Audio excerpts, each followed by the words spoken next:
Hello, boys, babes, and all of you beans in between. What is up, and welcome back to once again another All the Blocks episodes. If you are new to this, let me explain the rules real quick.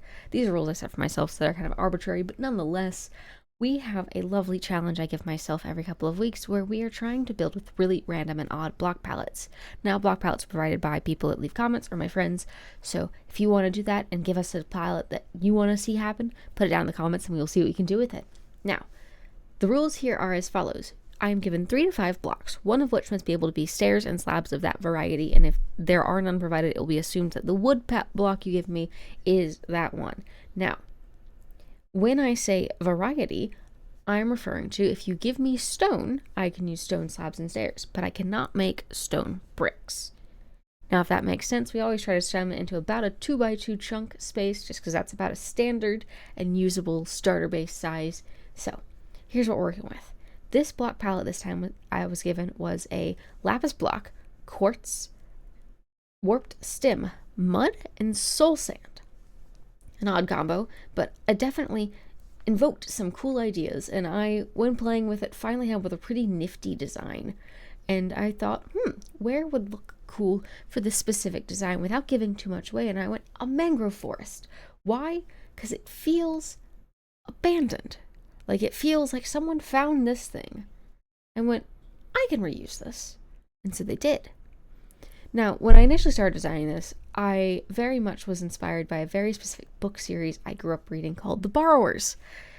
And if you've never read The Barrowers, it's about these tiny people that live in your walls.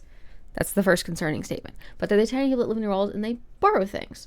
Borrow things in quotations. But they take things and they don't really leave your house with them, but they just take and use your things. Usually they repurpose it in a way we wouldn't think of. And I was sitting there thinking, going, this makes me think specifically of a porcelain painted teapot. This palette makes me think of a teapot. And so we then proceeded to take this palette and go, what do I do with this? What do I do with this?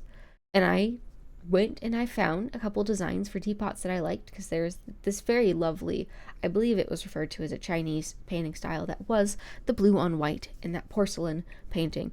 And I absolutely adore that. And I am a huge, huge fan of collecting and gathering things like that, as I have a couple vases that I gathered when I was younger that I found at like, resale stores where you find them at like Goodwills or something like that. And I collected those things. I find them absolutely gorgeous. But I was like, what can we do with this? And can someone live in a teapot? And so that's what we came up with, is I have this teapot now that I wanted to turn into a house and can be used as a house. And I might actually be using this for a different project later, because this is super cute. I was surprised with how well it came out, in all honesty. But as I was building it, I was like, okay, cool. How do we incorporate all of these things without going too overboard and embracing it? And I wanted to see if I could fully use the warped stem without having to use the planks for the initial design. We're going to end up using the planks down the road as we work on later design and adding details to it. But for the initial design, for the initial and blank slate design, I thought it looked absolutely gorgeous. And there's definitely other colors you could mix and match.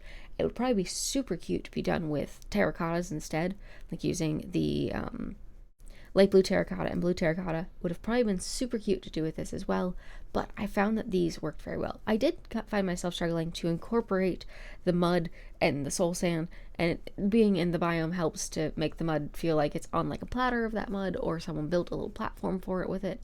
Not quite to the best of my ability, but then I was like, oh wait, it's like the leftover grime of the tea that got left at the bottom of the pot that just never washed away. I love this build! It is an adorable little build. We have some guests. The frogs make this wonderful, in my opinion. But we have it on a little bitty tray, as I was saying earlier.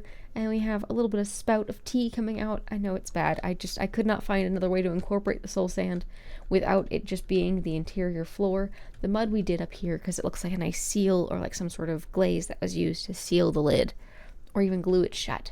But I know it's quite dark in here. But I think this would be a super cute house. I would love to see how anyone else would want to do the interior on this, because we're not going to focus on the interior for it today.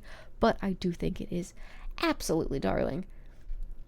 Now, what I want to focus on is doing some add-ins to the environment around it, just to make it feel less out of place. Because, I mean, it's an odd thing to spot in the middle of a swamp. But I think it's cute. I think it'd be super cute to have an entire town designed on discarded or disposed of houseware. And so I think we're going to toss in like a little teacup over here so it's just not alone. But I am very happy with this. I think it's super cute.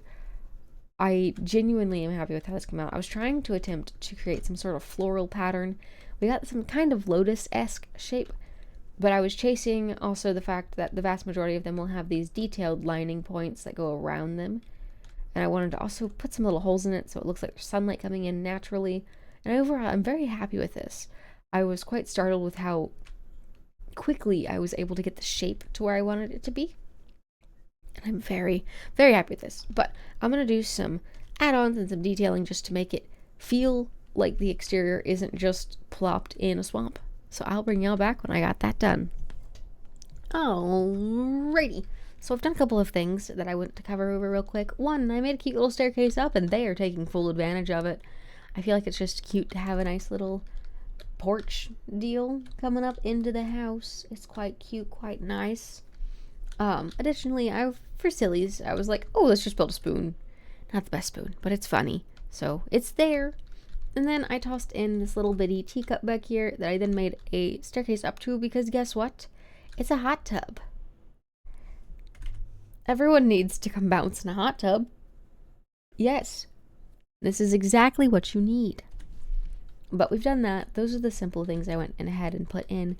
Now, I do want to go ahead and add some, bring back the nature that I destroyed in the process of terraforming. So let's grab all the types of things that were here and fill it back in. It's one of those things of like, it's gonna be organic. It's gonna be nature filled. It's not gonna be heavily manicured. I feel is not quite the right thing. Hi, Kit. But I feel it is nice to add these things in, and firefly bushes in particular. If I am smart, I can put them under here, and there's a constant firefly effect, which is always nice. I'm a little bit of a sucker for it. The particle effects have become one of my favorite things in this game. Whee! But by doing that, you get this cute little effect that makes it feel just a little whimsical. Add some dead bushes here and there.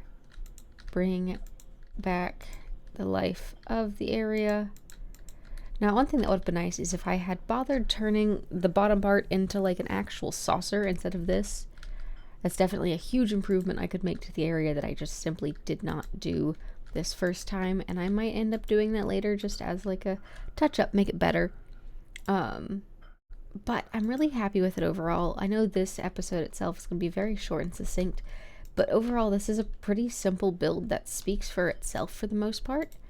And I'm quite happy with how it came out. I'm very, very happy with the simplicity of it, but also just the odd complexity. It's not quite a traditional organic build, but it's organic in shape and it's not perfectly squared off. And I'm very happy with how it came out. If you have an idea of what you would have done with this and what you would have made it do more, let me know. I did heavily consider having it on its side where you enter through the top, and that was a very close second on how I was going to design this, but I liked the idea of they set it up correctly. They have this interior design and like they sealed the lid on so it wouldn't come off kind of thing. I feel like it overall is very nice and very fun. It definitely brings in the whimsy of the Barrowers in addition to maybe like an Alice in Wonderland kind of energy, that odd pizzazz, the interesting spin around, etc. Now, if you have any ideas of how you would have improved on this, how you would have made a difference with it, please let me know. Additionally, if you have a block palette you want to see me try and do me a favor and comment it below, because I am always looking for a new block palette to challenge myself with. But on that note, thank you so much for being here. It's been an absolute blast. And don't forget to stay hydrated or have a cup of tea. And I will see you lovely folks next time. Take care and have a lovely rest of your day. Goodbye now.